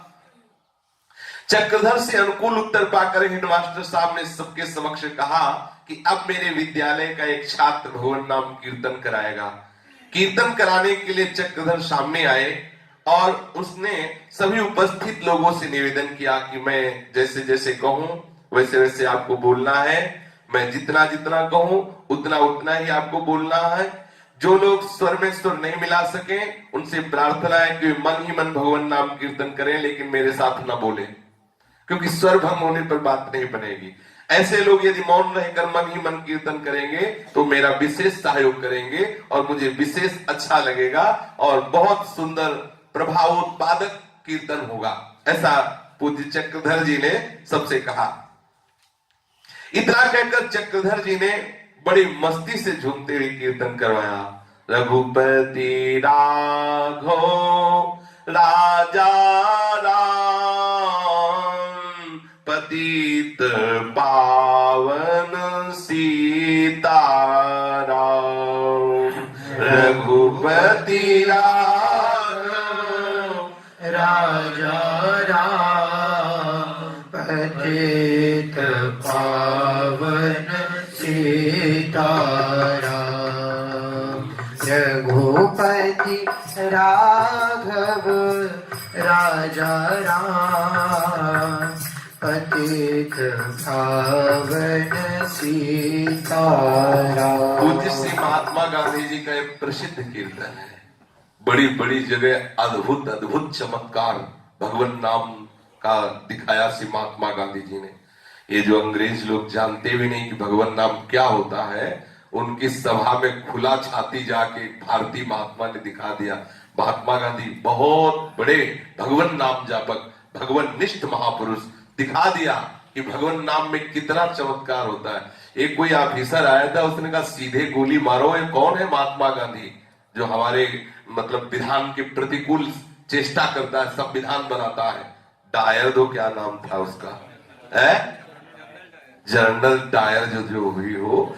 तो महात्मा गांधी जी ने जब ये बात सुना तो सुबह वो गए उसके ऑफिस में, एक हाथ में गीता, ऐसे वस्त्र डाले हुए, जो उसने सामने से देखा कि बिल्कुल वैसी आकृति जैसे सुन रखा, निर्भय होकर महात्मा गांधी गए और कहा, सुना है कि तुम ऐसा निर्णय करते हो कि महात्मा गांधी को गोली मार दिया जाए, तो हम सोचते हैं आपको प्रयास क्यों करना पड़े, हम आपके ऑफिस में आए हैं, आप हमें गोली मार दीजिए। जे भी महात्मा गांधी को उसके होश उड़ गए। गोली मारने की तो बात जाने तो जैसे यंत्र खड़ा रहे, उसकी सामर्थ्य नहीं थी कुछ बोल सके। महात्मा गांधी ही बोलकर वापस चले, कोई कुछ नहीं, कुछ नहीं। ये भगवान नाम की अपार सामर्थ्य। चक्रधर बाबा ने बड़ा सुंदर कीर्तन 25 मिनट तक ये करवाया। सुंदर भाव में डूबे हुए समा बंध गया। चक्रधर जी ने देखा कि हेडमास्टर साहब के कपोलों से आंसुओं की धारा बह रही है। हेडमास्टर साहब ये भक्त स्वरूप, चक्रधर को बड़ा आश्चर्य हुआ कि जो 5 वेद मारे थे वही आज रो रहे। कहा तो विद्यालय का वो कठोर इनका दंड विधान, और कहा भगवान नाम में इतनी प्रीति, इतना हृदय कोमल। संकीर्तन के बाद हेडमास्टर ने चक्रधर जी को हृदय से लगाया और चक्रधर जी से पूछा, चक्रधर क्या तुम प्रति सप्ताह थोड़ी देर के लिए कीर्तन में आ सकते हो? चक्रधर जी ने सार्स स्वीकृति प्रदान कर दी। फिर तो प्रति सप्ताह रूपकला संकीर्तन मंडल में हेडमास्टर साहब के साथ चक्रधर जी जाने लगे। इतना ही नहीं, चक्रधर के प्रति हेडमास्टर का संपूर्ण वात्सल्य बढ़, जैसे अपना पुत्र ऐसा प्यार करने लगे पूज्य श्री राधा बाबा के प्रति। क्योंकि जो भगवान नाम जापक है, जो भगवत कृपा पात्र है, जा पर कृपा राम की हुई, ता पर कृपा करे सब कोई। शेष चर्चा आगे। श्री राधा वल्लभ लाल की जय। जय जय श्यामा जय जय श्याम। जय जय श्री वृंदावन धाम। जय जय श्यामा जय जय श्याम। जय जय श्री वृंदावन धाम। मेरी श्यामा मेरो श्याम। मेरी श्यामा मेरो श्याम। मेरी श्यामा मेरो श्याम। मेरी श्याम मेरो श्याम। मेरो श्री वृंदावन धाम।